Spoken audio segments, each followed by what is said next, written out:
the lightweight WBC champion Devin the Dream Haney versus JoJo Diaz. This breakdown certainly isn't going to be long, and it's not going to be like the others on this channel for a couple of very rare reasons. For one, as a southpaw himself, JoJo Diaz has amazingly fought 5 southpaws in a row. That has to be a record. 6 out of JoJo's last 8 fights have been closed stance fights versus fellow southpaws. Devin is an orthodox fighter, which makes an open stance fight. On the flip side, Devin Haney has 26 fights and has never fought a southpaw, or at least not one relevant enough to list by box. If you've been paying attention to the channel, you know that comparing same stance fights is paramount, and for this fight, there are no comparables. Although I don't like to do this, for Devin, we're going to have to take a peek at relatively recent open stance sparring. The footage I found isn't worthy enough to break down completely, but it features a southpaw front foot pressure fighter in the high guard, which is JoJo's style. But it definitely isn't a representation of the same skill level as JoJo. But looking at the sparring session, you can tell Devin still likes to control distance, but instead of utilizing that great jab he possesses, he does it more so with footwork. Defensively, he utilizes a bit more head movement with distance control, but against the ropes, he'll go into the Philly shell and shoulder roll. Not very optimal in the open stance, especially if you're not incredible at it in the closed stance, but okay in situations against the ropes with the bladed shoulder to the chest of the opponent. Devin looks good rolling, blocking, and ducking shots than pivoting out. Offensively, he leads more often with the 2 cross, which is normal in the open stance, and it's either aimed for the head or body, followed by the jab or swivel jab. Haney also utilizes the check hook very often, complete with the pivot for an escape route to get back real estate in the center of the ring and reset. But let me stress again, it's just sparring. It would be very tough to ascertain all of Haney's strengths and weaknesses in an actual open stance fight with just sparring footage. It's nothing like the 6 to 8 weeks you get to prepare with one opponent in mind. It's nothing like being under the bright lights and in front of thousands of fans. Also, I'll stress again that his opponent here clearly isn't on JoJo Diaz's level.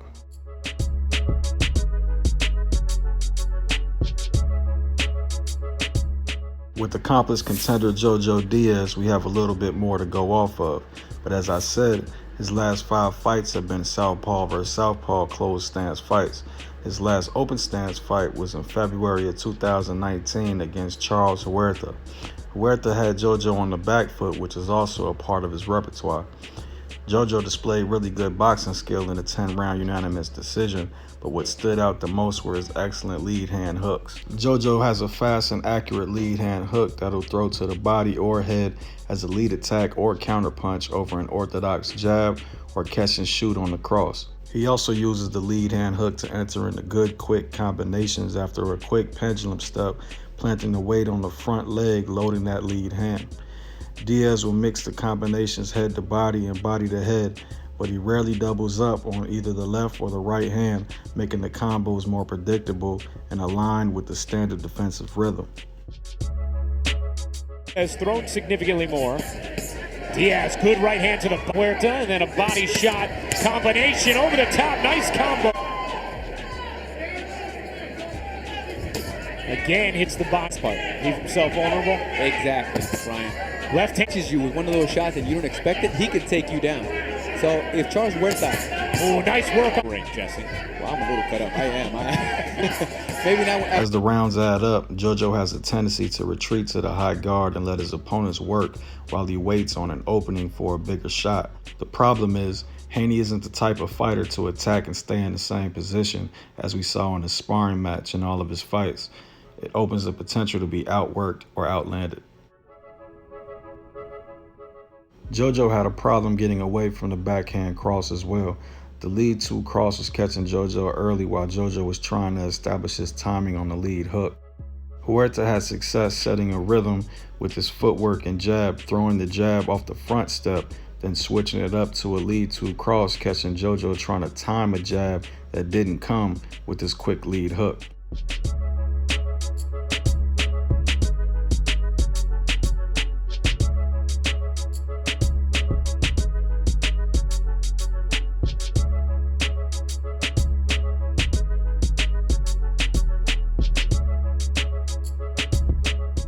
The cross to the body also found its way home.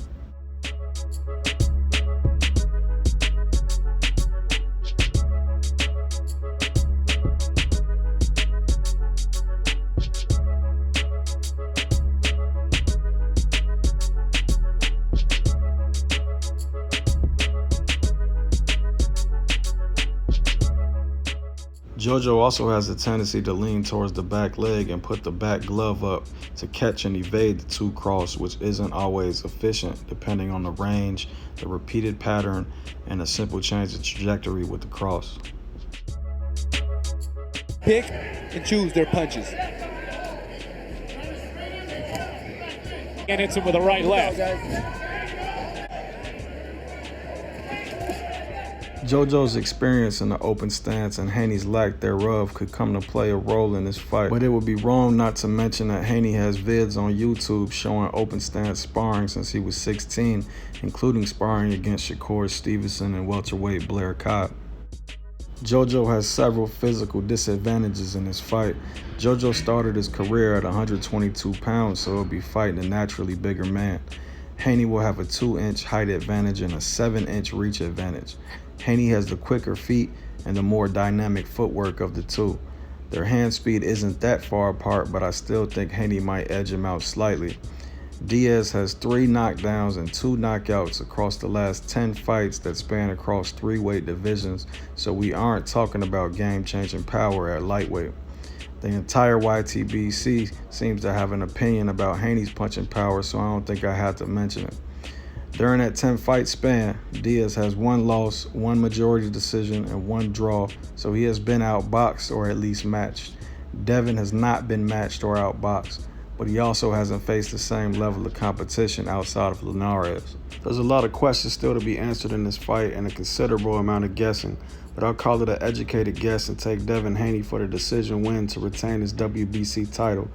I think his physical advantages combined with his outside boxing ability might be too much for the smaller statured JoJo Diaz, and I don't believe JoJo has enough power to hurt Haney like Linares was able to do.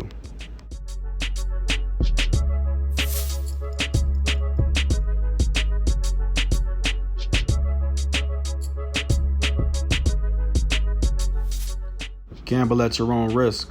I'm not a professional gambler. This is not gambling advice. I'm just a stranger online betting on my own predictions. Absolutely anything can happen in boxing, so no bet is a sure thing. So my pick was Haney by decision. I see the straight up win-loss odds, but unfortunately at the time of making this video there are no fight props for some reason. There is no way to bet on specific outcomes with riskier odds. The winnings for betting Haney straight up are minimal. $20 wins you $3. Now, if I wasn't sticking to the rule of the series by just betting what I predict, I'd definitely consider putting a small amount of money on Diaz for the upset just because of the odds and the question marks of the fight. But just to stay true to what we're doing, I put a small amount of money on Haney straight up just for shits and giggles. I'm placing bets with my affiliate Bet US. Links in the description. Holla at me in the comment section. Let me know what you think about the fight and whether or not you would even touch this with some money. Unfortunately, some networks don't allow their footage to be reused for analysis on YouTube, so it gets blocked. So everything that they block, I put on Patreon along with all my other content. Become a patron and don't miss a thing from Boxing Gems.